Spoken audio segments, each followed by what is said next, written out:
There's no denying that throughout history, women have been suppressed, dismissed, and always at a disadvantage. This is what makes it even more impressive when they destroy the barriers in their way and rise up to command and conquer. One of the deadliest snipers in history, Lyudmila Pavlichenko, aka Lady Death. A Soviet soldier in World War II, Pavlichenko stirred up fear in the hearts of her enemies. She carried out 309 confirmed kills on the front line in just a matter of months. She is considered among the greatest snipers of all time. Next, meet Colombian resistance spy, Policarpa Salvarrieta. She offered herself as a seamstress to Spanish royals in the early 1800s to access secret information to pass on to revolutionary forces during the Reconquista. With her help, Colombia gained independence from Spain in 1819. However, La Pola never lived to see this, as she was discovered and publicly executed 2 years previously. She refused to kneel, and her last words were, "Although I am a woman and young, I have more than enough courage to suffer this death and 1,000 more." Number 8 on the list are 2 teenage girls with braids who assassinated Nazis. This is the story of Freddy and Truus Overstegen. The Dutch World War II resistance recruited them at the ages of 14 and 16. Their young age and the fact that they were girls meant that they were a lot less likely to be suspected. They used dynamite to disable bridges and railroad tracks and smuggled Jews out of the country. Soon they became armed assassins too, and with another young woman named Hannie Schaft, the trio lured, ambushed and killed German Nazis and their Dutch collaborators. Sometimes they would trick them into the woods to be killed on the pretense of a romantic tryst. Until the day they died, both in their 90s, they would never reveal just how many men they killed. Joan of Arc was a teenage peasant from France who said she had visions from saints telling her to recover France from English domination. It was in 1429 when she went to see the French ruler Charles VII and asked him to give her an army to relieve the besieged city of Orleans, and the siege was lifted only 9 days later, allowing Charles to be crowned and paving the way for their final victory over England. Joan, now a prominent soldier, was captured just a year later and burnt at the stake. She was only about 19 at the time of her death, but her memory lives on until now as one of the most famous figures to ever emerge from the Middle Ages. Nicknamed the Brave Woman, Rani Velu Nachiyar was the first Indian queen to wage war against the British occupation in India. Nachiyar was trained in many methods of combat, including war weapons, martial arts, horse riding and archery, as well as a scholar in many languages.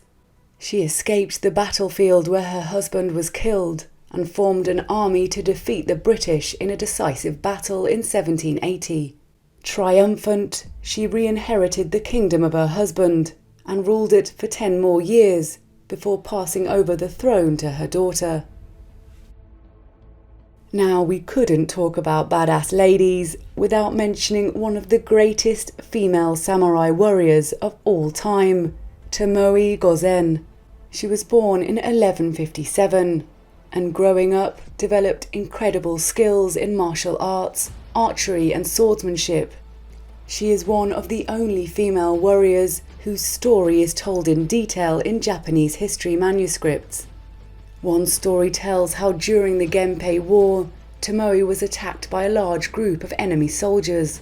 Legend says she single-handedly killed the entire group and decapitated the leader when he tried to pull her off her horse. Another epic account wrote, "She was a warrior worth 1,000. Whenever a battle was imminent, Yoshinaka sent her out as his first captain. She performed more deeds of valor than any of his other warriors." Cheng Shi first appeared in history books in 1801 A prostitute aboard one of Canton's floating brothels, she was taken to marry a pirate commander.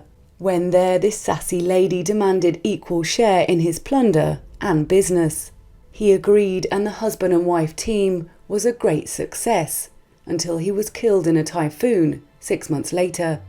Cheng was now the head of the pirate crew, which became so formidable under her command that the Chinese government sent its ships to defeat her, and lost. Then the Portuguese and British also tried to defeat her, and also lost, outwitted by her genius naval strategizing. Eventually, China's government offered a truce, and Cheng extracted stunningly favourable terms for her and her crews, who got to keep all their loot and freedom, and she retired to Canton and opened her own gambling den. These all-female Russian fighter pilots who bombed German soldiers in wooden planes instilled so much fear into the hearts of these men that they nicknamed them the Night Witches. The courageous pilots dropped more than 23,000 tons of bombs on Nazi targets in the night, helping World War II come to a close. The women flew stripped-down plywood airplanes, of which they would turn off the engine to glide towards their target silently and drop bombs. They were so effective that many believed they had supernatural powers, and any soldier who shot down one of their planes would automatically earn an Iron Cross. One important German commander famously wrote, "We simply couldn't grasp that the Soviet airmen that caused us the greatest trouble were in fact women. These women feared nothing." Next on the list, and number 2, the only female emperor, or in fact sovereign, ever recorded in China's history. Wu Zetian was born in 625 AD and was known for her legendary intelligence and wit, which she used to climb to the top during the Tang dynasty, even on occasions eliminating her rivals. During her reign, she campaigned to elevate the status of women by giving them positions of power and publishing biographies of famous women. She was described as a strong, charismatic, cunning, ambitious and well-educated woman who enjoyed the absolute interest of her husband. During her 40-year reign, China grew larger, corruption in the court was reduced, its culture and economy were revitalized, and it was recognized as one of the greatest powers of the world. And now we've reached number 1 on our list, and this is about as badass as you can get, an unbeaten wrestling princess of Mongolia. Kutulan was born in 1260 and was the favourite child of the most powerful ruler of Central Asia, Kaitu. Her father taught her all about fighting, and she assisted him in many battles. Marco Polo described her as a superb warrior, one who could ride into enemy ranks and snatch a captive as easily as a hawk snatches a chicken. Legend goes that, not particularly wanting to get married, Kutulan announced a challenge across the kingdom. She said she would marry the man who could beat her in a wrestling match. However, if they lost, they would have to give her a horse. Well, the story goes that she wound up with 10,000 horses. We hope you've enjoyed watching this video as much as we enjoyed making it.